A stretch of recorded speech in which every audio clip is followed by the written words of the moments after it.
All right, we're live. Let's talk about the thing that no one ever teaches in a marketing or a branding course.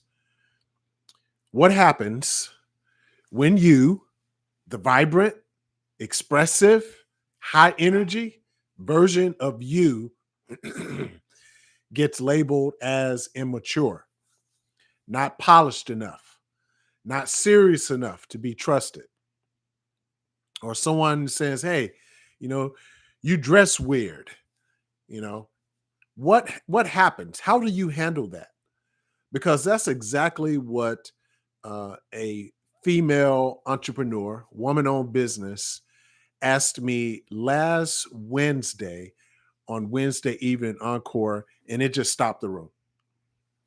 And I knew that it deserved more than just a comment. It deserved its own space. So here we are. This is for that woman entrepreneur who has been labeled as immature or has been misinterpreted, uh, who feels like they have to shrink back in order to be seen or to change who they are in order to fit into someone else's mold. Nope.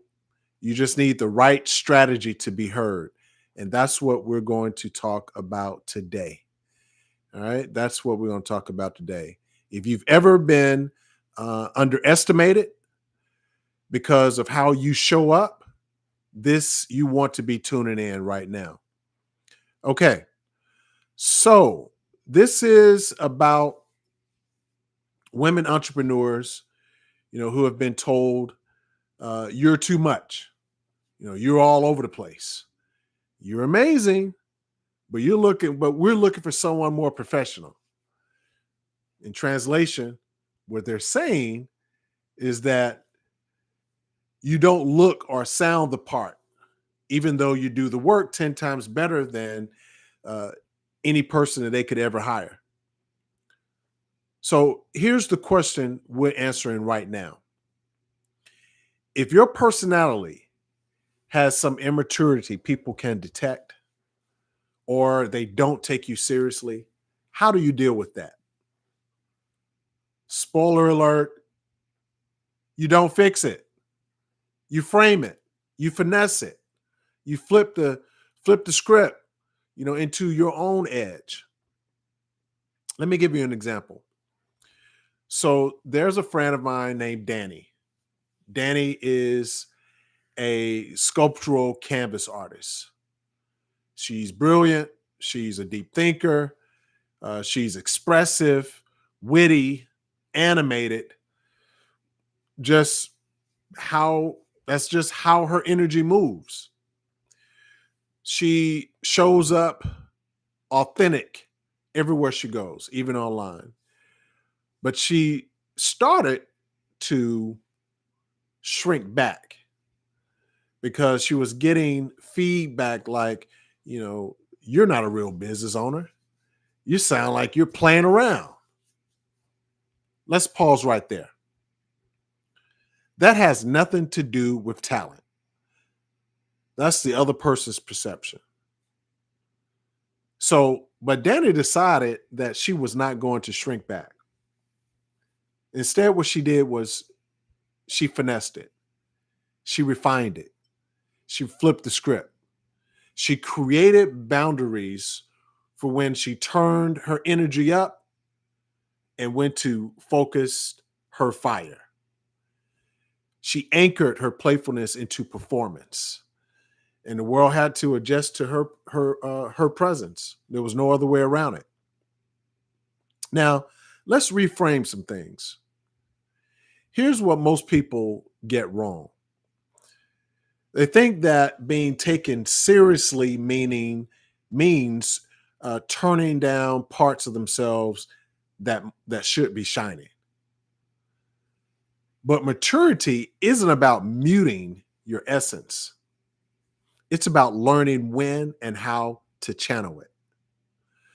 So what we're going to do is we're going to break down 3 traits that often gets mislabeled as immature. Emotional expressiveness, unfiltered enthusiasm, and creative playfulness.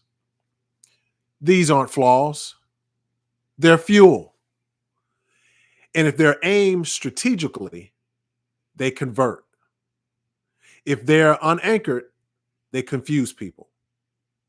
That's where branding comes in, not to tame you, but to train the world how to read you correctly. So here's a strategy. I want to give you 3 points really quick about how to own your energy and still command the room. Number one, name it before they do. Say it in your own brand voice.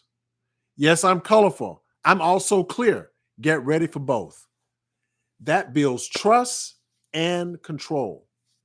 Two, anchor it to results. Don't just be fun, be effective. Let your energy be the engine that drives the outcomes. Share the receipts, share the testimonials, share the real stories. Number three, shape your brand voice intentionally.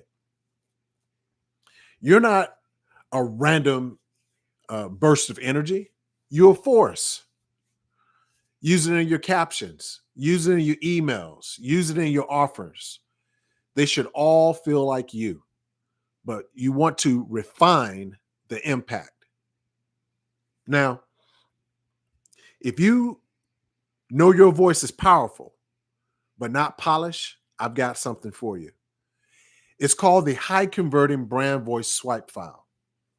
It's 12 fill in the blanks templates that are made exclusively for women entrepreneurs who want to sound confident, clear, and uncopyable. It's emails, captions, sales page starters. The link is in the bio, and it's built for women entrepreneurs who are solopreneurs, coaches, growth-oriented consultants, creative service providers, and side hustle dreamers. And if you DM me the word voice, I'll send it to you directly if you can't locate the link. And if you want some help applying it, schedule a free 15-minute personal consult call with myself or someone on our team. A link for that is also in the description. And listen, this is just a slither of what's coming. I'm launching something bold for women entrepreneurs just like you, and it's called Brand Brilliance, the unfiltered blueprint for women entrepreneurs who refuse to blend in. It's raw, it's real, and it's designed for the kind of women whose presence is the brand. I'm going to repeat, it's designed for women whose presence is the brand. So if this fits you and you want to be one of the early invites to be on the list, DM me or message me the word brilliance right now. I'll leave this with you. You don't need to change who you are to be taken seriously. But you do need to decide how much longer you're going to wait to show up fully. Your energy, it's not too much. It's just too unfiltered for people who don't know how to read brilliance yet. And that's what you are. You're brilliant. So teach them. We're going to show you how to teach them. If this resonates with you, drop a fire in the comments. Tag a fellow creative woman owner in business. DM me the word voice for that swipe file, or the word brilliance for early access. Turn on notifications. You don't want to miss any future content that's dropping. I'm Christopher D. Thomas. Keep discovering, keep transforming, and never let their discomfort dilute your power.